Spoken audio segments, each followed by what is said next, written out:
आरक्षणाची मागणी मान्य झाल्यानंतर आजची काय भावना आहे?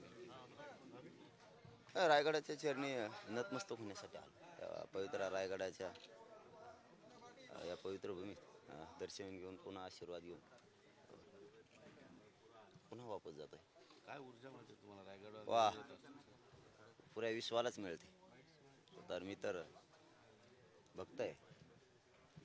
इथं ऊर्जा मिळणार नाही तर कुठं मिळणार? इथं जी ऊर्जा मिळते ती विजय घेऊन वापस येते. मी पाठीमागच्या वेळेस रायगडावर जाता दर्शन घेतलं त्यावेळेस तुम्हालाच सांगितलं होतं सगळ्यांना की एक ऊर्जा मिळते रायगडावर आल्याच्या नंतर, आणि ती विजय प्राप्त केला.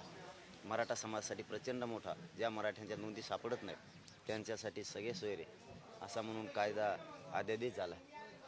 हा प्रचंड मोठा कायदा आहे. याच्यात एकही मराठा आरक्षण वाचून राहणार.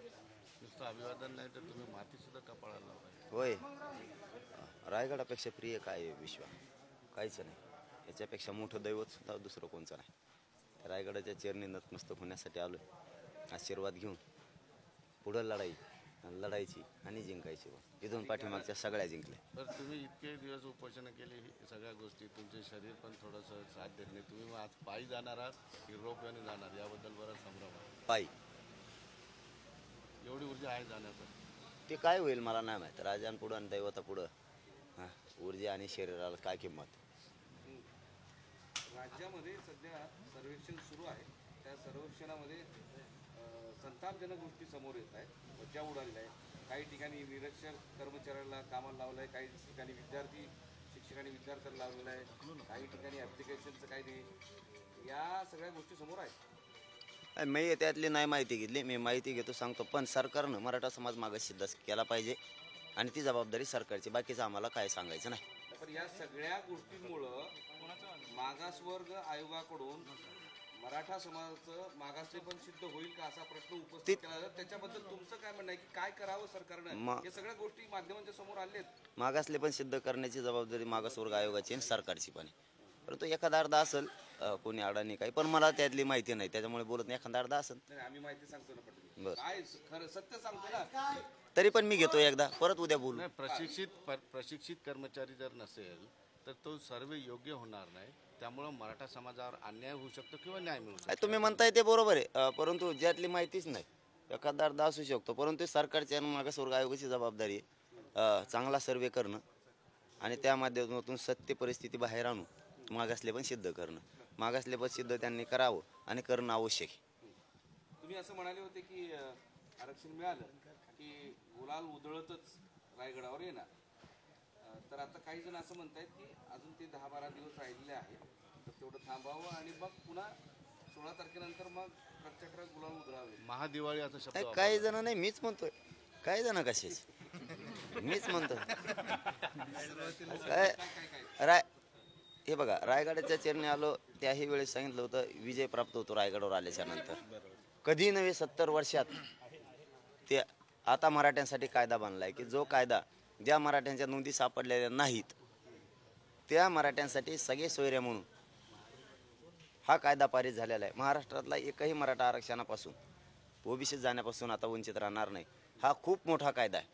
मराठ्यांचे पोरं शांततेत मुंबईला करोडोच्या संख्येने गेले आणि शांततेत वापस आरक्षणच घेऊन आले. मराठ्यांसाठी त्या शब्दासाठी कायदा पारित करणे म्हणजेच आरक्षण घेऊन आलेत. आहे त्यांनी काही हरकती मागितलेल्या आहेत, त्याची अंमलबजावणी होईपर्यंत पहिला कायदा पोरांनी आणलाय. मराठ्यांचा विजय झालाय म्हणून दिवाळी साजरी झाली, गुलालही समाजानं उधळलाय, दिवाळी साजरी झाली. परंतु एक त्या कायद्याच्या मार्फत सगळ्या सोयऱ्यांना एक प्रमाणपत्र मिळालं, मग बघा महादिवाळी आणि मग बघा गुलाल.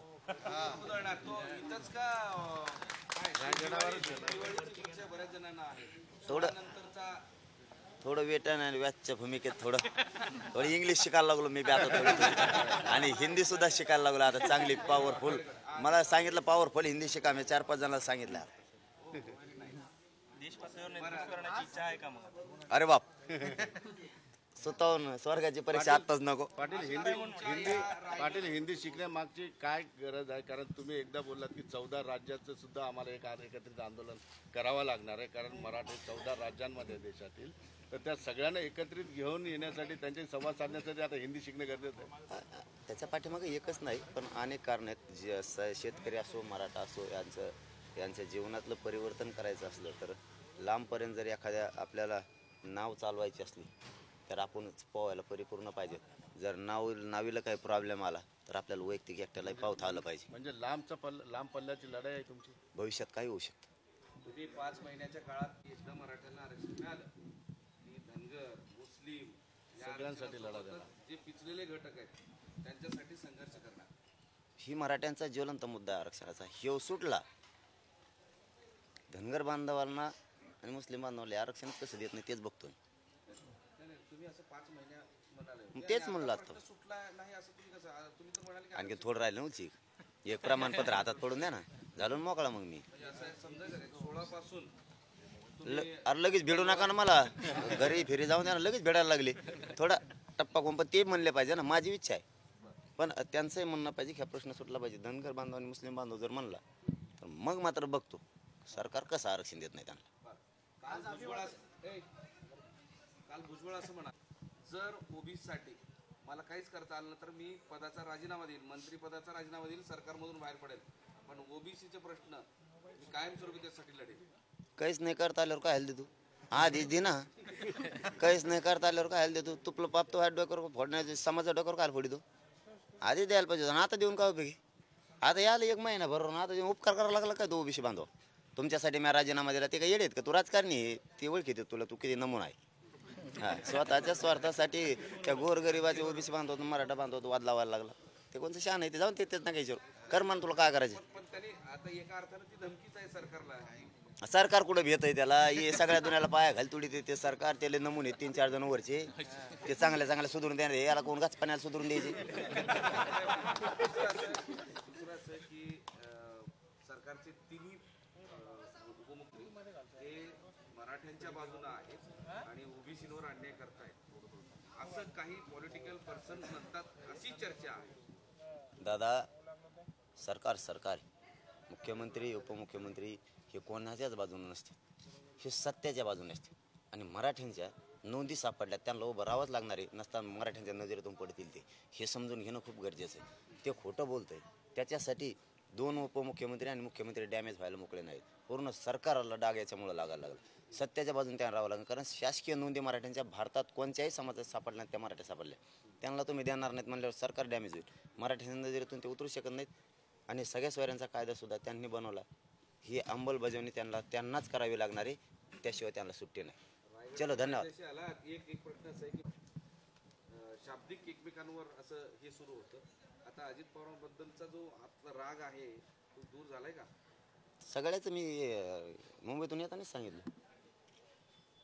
विरोधी असो सत्ताधारी असो काय जे झालंय आतापर्यंत ते मुंबईतच सोडून आलो आम्ही येता. छगन भुजबळ बद्दल ते भन सुरू केले ना परत डबल केल्यावर काय सुट्टी मागचं सोडून दिलं त्यांनी पुढं दंड खांदायला चालू केला.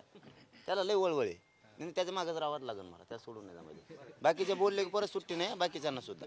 आता सोडलं पण इथून पुढे बोललं की सुट्टी. म्हणजे संघर्ष संपला आता सगळ्या राजकीय नेत्यांशी. आम्ही संपला की हे बघा आमचं त्यांचं काय वैर नाही आहे. त्यांचं आमचं काय नाही. आम्हाला आमच्या जातीसाठी भांडणं गरजेचं होतं आणि आम्ही भांडणार. मग टोकाचं भांडणार. फिरून मरणाची वेळ आली मरण आलं तरी चालेल. भांडणार म्हणजे भांडणार.